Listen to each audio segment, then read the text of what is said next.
Olá, bom dia. Sejam todos muito bem-vindos a mais um Evangelho no Lar, aqui do Lar Espírita Casa do Samaritano. Enquanto o Instagram vai notificando os nossos amigos, eu vou fixar aqui nos comentários o tema do Evangelho dessa manhã de quarta-feira.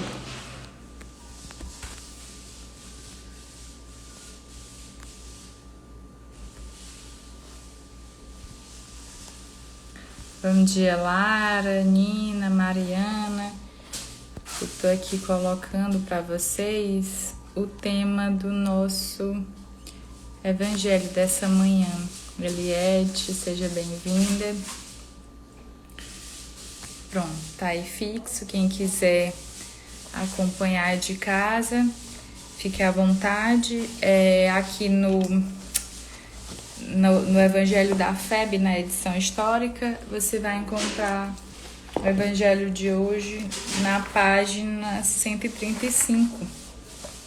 Então, para que a gente já possa ir nos harmonizando, eu trouxe uma mensagem de Emmanuel, uma psicografia de Chico Xavier, que é sobre simplicidade. O título da mensagem. Quando o Senhor nos exortou à pureza infantil, como sendo a condição de entrada no plano superior, não nos convidada à incipiência ou à incultura, recomendava-nos a simplicidade do coração, que se revela sempre disposto a aprender. A rebeldia e a impermeabilidade são quase sempre escuros característicos daqueles que pretendem haver encontrado a última palavra em madureza espiritual. Nossos excessos de raciocínio, em muitas ocasiões, não passam de desvarios da nossa mente, dominada por incompreensíveis cristalizações da vaidade e de orgulho. Criamos em nossa invigilância certos padrões convencionais de conduta que nos impedem qualquer acesso à verdadeira luz, e dentro deles dormitamos à maneira de pássaros cativos que encarceram-se às próprias asas em estreitas limitações. Contudo, quando entendemos que a vida se renova todos os dias e quando percebemos que todos os minutos constituem oportunidades de corrigir e aprender, auxiliar e redimir, entramos na posse da simplicidade real, suscetível de fixar em nosso íntimo novos painéis de amor, sabedoria, paz e luz. Guardemos o espírito de surpresa diante do mundo e à frente da estrada que o alto nos destinou. Convertamos a nossa ligação com o Pai Celeste por esse laço essencial de nosso coração com a vida e forma. Estejamos convictos de que cada instante será para nós glorioso passo no conhecimento superior ou na direção do céu. Bem, bom dia a todos que adentraram a live enquanto eu fazia aqui a nossa mensagem inicial. Dara, Priscila Feijó, Laisa, Nájera. Eu peço a vocês que, se possível, me deem retorno em relação à imagem ou ao áudio. Se vocês estão conseguindo me ouvir direitinho, se estão conseguindo me ver, para que a gente consiga prosseguir nesse evangelho com mais tranquilidade quanto à questão da imagem e do som. Então, enquanto vocês vão, alguém me responde, eu vou convidar todos, tá tudo ok, né, Lara? Obrigada, Nina. Então, vamos passar a nossa prece. Ok, Dária. Vamos passar a nossa prece inicial. Eu convido a vocês para que nós possamos aproveitar esse momento que nós estamos aqui reunidos, para que a gente possa emitir essa vibração de amor, de busca do Evangelho para todos aqueles que precisam. Então, que nós possamos unir as nossas energias nesse momento. Então, quem quiser fechar os olhos, fique à vontade. Eu costumo fechar porque me ajuda mais a concentrar e diminui um pouquinho do nervosismo de estar aqui ao vivo. Deus de infinita bondade, Que a Tua luz, Senhor, se faça presente em nossos corações, em nossas vidas. Abençoa, Senhor, a cada pessoa que está acompanhando essa live, aqueles que vão assistir ao longo da semana. Que essas mensagens possam nos inspirar para o caminho do bem, para a nossa evolução, pela busca incessante pelo aperfeiçoamento. Nós te agradecemos, Senhor, também pela pandemia. Já está começando a recuar em nosso país, que essa realidade se estenda por todo o mundo. Abençoa-nos, Pai, com saúde, com sabedoria, com paciência e com amor. Que os espíritos do Lar Espírita Casa do Samaritano, que coordenam o trabalho do Evangelho, possam nos guiar durante essa manhã, durante o desdobramento dessa mensagem, e que essa casa, Senhor, possa continuar auxiliando todos os corações que vêm até ela em busca de amor, de conforto e de direcionamento. Que assim seja. Então, Ariana, bom dia. Eu já coloquei, fixei o capítulo de hoje. Hoje nós estamos iniciando o capítulo 9, que é Bem-aventurados os que são brandos e pacíficos. Todo esse capítulo 9, ele é maravilhoso, como todos do Evangelho, mas ele traz normas, né, de condutas muito necessárias e oportunas para o momento que a gente está vivendo. Então eu convido vocês a acompanharem sempre o Evangelho aqui do Lex, que acontece toda segunda, quarta, sábado e domingo. E o primeiro item desse capítulo vem falar sobre as injúrias e violências. Ele inicia: bem-aventurados que são brandos, porque possuirão a terra. Essa mensagem Jesus disse e está em Mateus capítulo 5, versículo 5. Bem-aventurados pacíficos, porque serão chamados filhos de Deus. Mateus capítulo 5, versículo 9. Sabeis que foi dito aos antigos: não matareis, e quem quer que mate merecerá condenação pelo juízo. Eu, porém, vos digo que quem quer que se puser em cólera contra seu irmão merecerá ser condenado no juízo. Aquele que disser a seu irmão, raca, merecerá condenado pelo conselho, e que aquele que lhe disser, és louco, merecerá condenado ao fogo do inferno. Essa mensagem está em Mateus capítulo 5, versículo 21 e 22. E aí o Espírito de verdade vem nos esclarecer. Por essas máximas, Jesus faz a brandura, da moderação, da mansuetude, da afabilidade e da paciência uma lei. Condena, por conseguinte, a violência, a cólera e até toda expressão descortês que alguém possa usar para com seus semelhantes. Raca entre os hebreus era um termo desdenhoso, que significava homem que não vale nada, e se pronunciava cuspindo e virando para o lado da cabeça. Vai mesmo mais longe, porque ameaça com o fogo do inferno aquele que disser a seu irmão, és louco. Evidente se torna que aqui, como em todas as circunstâncias, a intenção agrava ou atenua a falta, mas que pode uma simples palavra revestir-se de tanta gravidade que mereça tão severa reprovação. É que toda palavra ofensiva ela exprime um sentimento contrário à lei de amor e da caridade, que deve presidir as relações entre os homens e manter entre eles a concórdia e a união. É que constitui um golpe desferido na benevolência recíproca e na fraternidade. É que entretém o ódio e a animosidade. É, enfim, que, depois da humildade para com Deus, a caridade para com o próximo é a lei primeira de todo cristão. O que queria Jesus dizer por essas palavras? Bem-aventurados os que são brandos, porque possuirão a terra. Tendo recomendado aos homens que renunciassem aos bens deste mundo e havendo-lhes prometidos do céu. Enquanto aguarda os bens do céu, tem um homem necessidade dos da terra.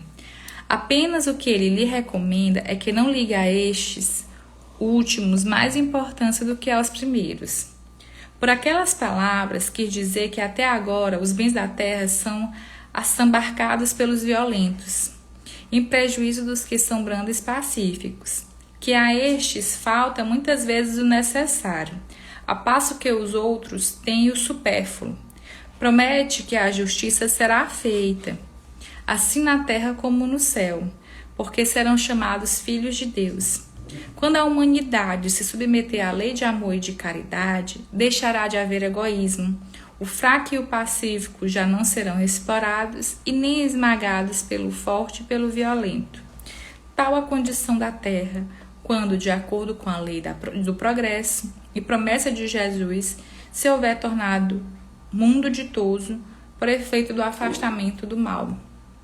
Então, quando Jesus ele vem falar que são bem-aventurados, brandos e pacíficos, e coloca aqui, como diz o Evangelho, a moderação, a mansuetude, a afabilidade, a paciência como uma lei, isso é uma lei, é algo que é imperativo, é algo que se impõe, que é necessário, não é algo facultativo, ou seja, para que nós possamos herdar o reino dos céus, para que nós possamos evoluir, nós precisamos obedecer a esse mandamento e a essa lei.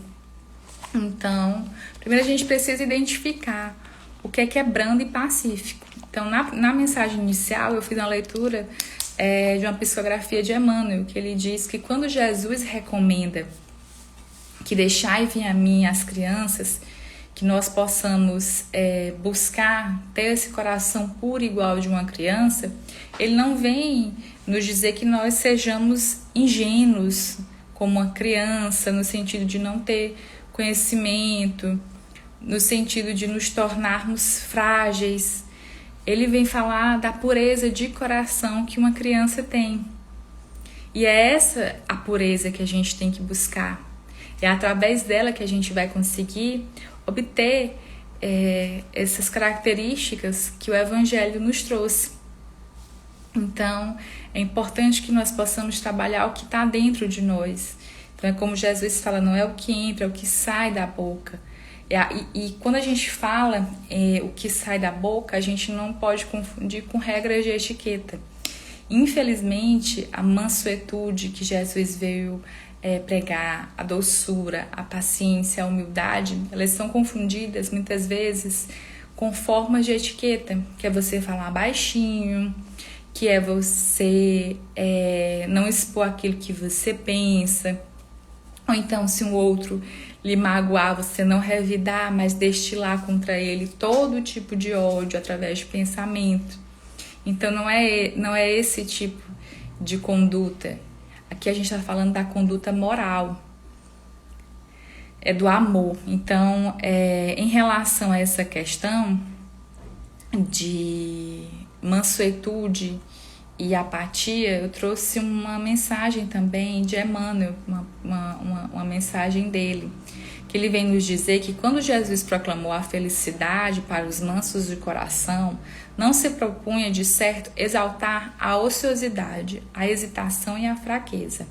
Muita gente, a pretexto de merecer o elogio evangélico, foge aos mais altos deveres da vida e abandona-se à preguiça e à fé inoperante, acreditando a cultivar a humildade. O mestre desejava destacar as almas equilibradas, os homens compreensivos e as criaturas de boa vontade, que, alcançando o valor do tempo, sabem plantar o bem e esperar-lhe a colheita, sem desespero e sem violência. A cortesia é o primeiro passo da caridade. A gentileza é o princípio do amor. Então, você ter o coração manso não é você ser omisso, você ser negligente, você ser condescendente com o erro do outro ou com os seus próprios erros. Jesus, que é o nosso maior exemplo, ele era de todo amor. Então, assim, quando a gente vê o relato dos espíritos que conviveram com ele durante a sua encarnação aqui na Terra, inclusive tem uma narração do Emmanuel linda no livro Há 2000 anos, a gente percebia que Jesus era a maior representação de amor. Então, só a sua presença, só o seu olhar já envolvia todas as pessoas que estavam ali o cercando, ouvindo as suas palavras de amor. E Jesus, ele, mesmo sendo manso e pacífico, ele soube combater aquilo que era errado. E combater sem ser hostil com os outros. Então ele veio criticar os fariseus, ele veio criticar as condutas equivocadas, como essa de você, como ele coloca, né, de chamar alguém de raca, porque o povo judeu, que não é muito diferente da gente, era um povo muito orgulhoso, e eles se dividiam em muitas tribos e seitas em relação ao judaísmo. Então havia muita perseguição, e aí ele fala a questão da palavra, da ofensa da palavra. E isso é muito oportuno para o que a gente está vivendo agora, né? Cada vez mais o acesso à palavra ele tem se ampliado através das redes sociais. Então você consegue se conectar com pessoas, dar a sua opinião. Então a opinião geral, a opinião pública sobre determinado assunto, ela saiu da mão de um grupo seleto ou dos jornalistas, e hoje em dia você já consegue interagir na internet.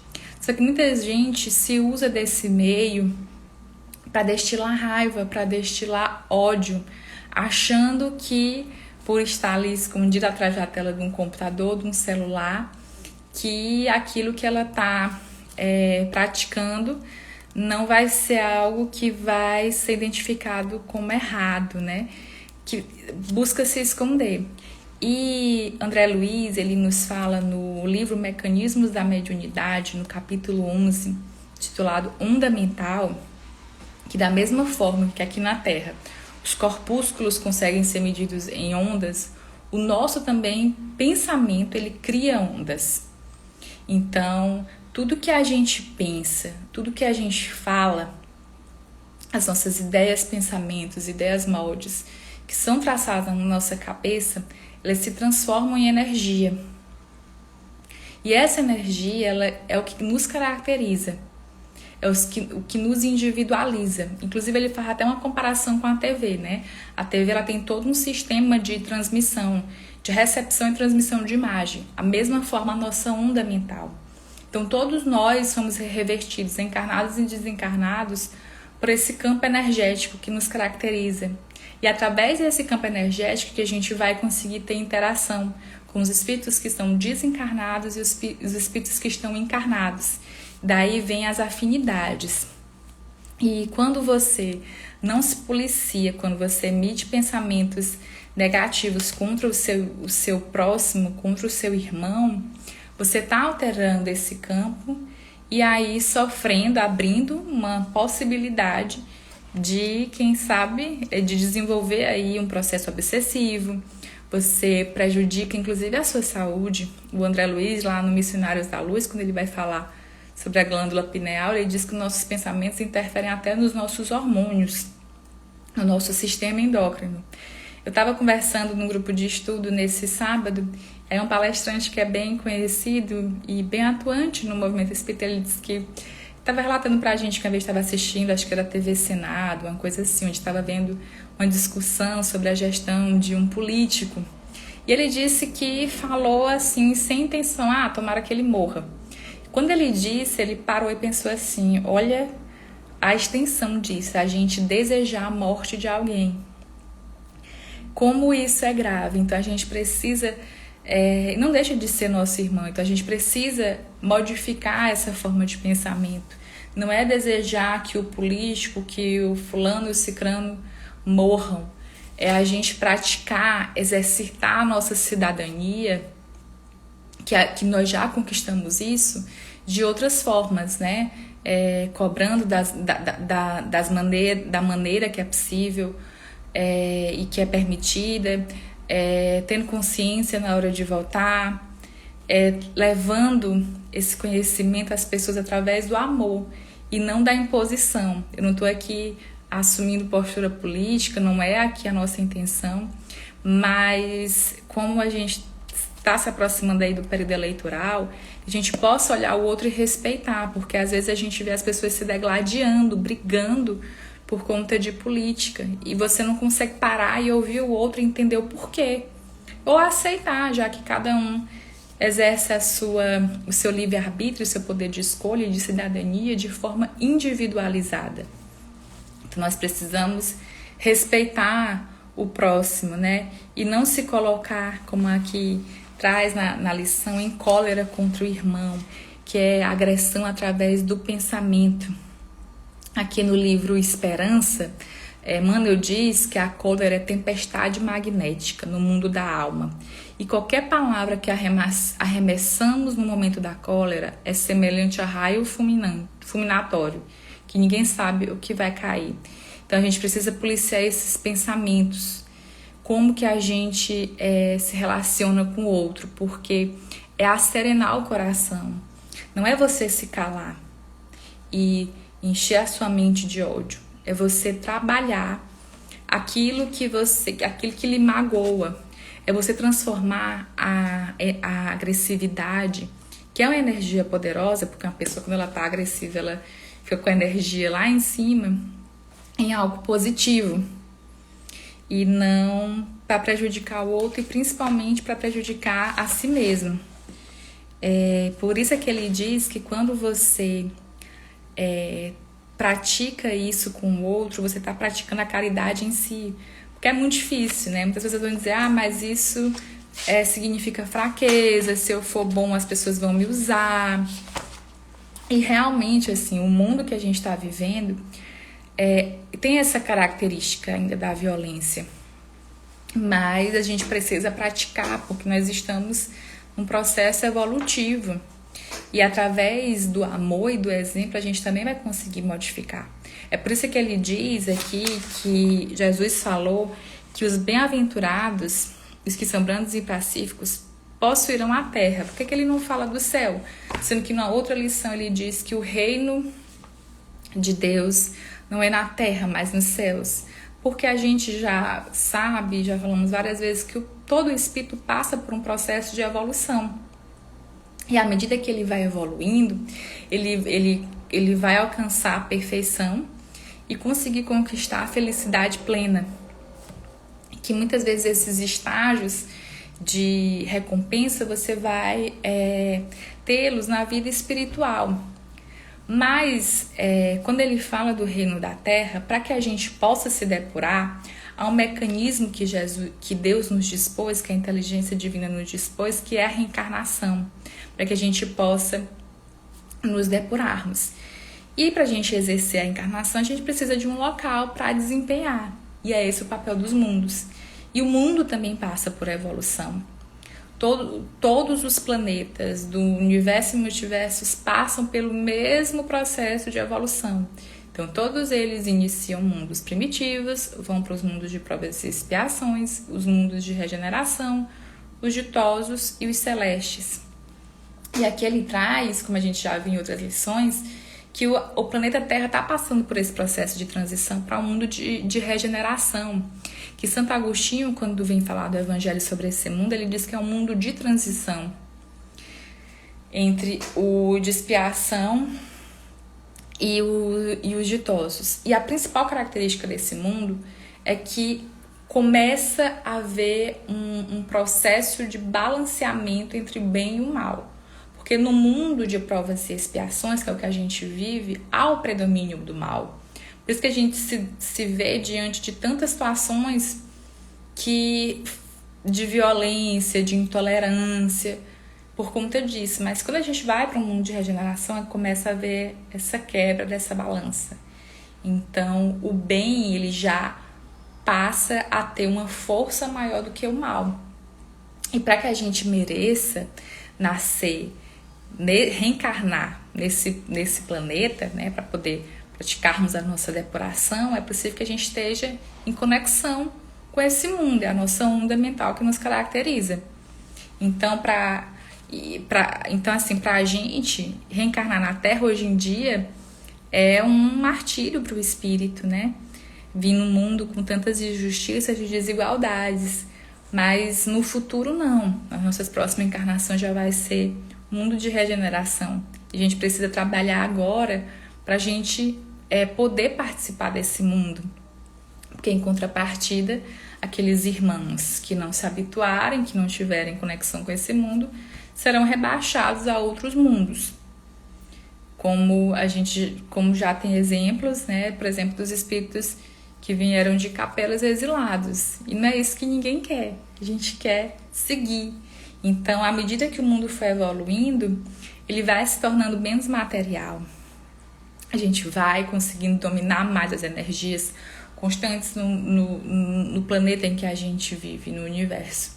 Então, para que a gente mereça, é preciso seguirmos o exemplo de Jesus. E Jesus era amor. E é isso que essa mensagem vem nos propor. Sermos amor, nos tornarmos amor, praticarmos o amor. E o amor, que é essa porta para a evolução do espírito, em todos os campos do espírito, ele é praticado com caridade, com amor, com mansuetude, com afabilidade, com paciência. E é por isso que ele fala que para nós o manso e o pacífico é muito difícil, porque a gente vive num mundo que o forte, né, aquele que domina, aquele que explora, que é o bonzão. Só que, na verdade, esses conceitos, graças a Deus, a gente já está se conscientizando cada vez mais que não é. Que é preciso praticar o bem. E à medida em que a gente for evoluindo, essas diferenças sociais elas vão diminuindo, porque a gente aprende que nós não podemos explorar o outro, escravizar o outro, mas sim trabalharmos juntos pela nossa evolução. E é possível fazer mudanças através do bem. Nós temos o exemplo de Gandhi, que conseguiu libertar a Índia, né, da influência da influência inglesa através da prece, da oração, de uma forma pacífica. Então não foi preciso movimentar armas e agressões, mas o amor. Então que nós possamos ter esses exemplos na nossa vida. Se ele conseguiu libertar todo um país, por que a gente não consegue libertar a nossa alma nesse exercício diário de praticar o bem, de se colocar no lugar do outro? Tratarmos o próximo com o respeito devido que nós queremos ser tratados. E quando eu digo próximo, eu não estou me restringindo apenas ao homem, mas também aos nossos irmãos animais, a nossa natureza, as plantas, as águas, os ares.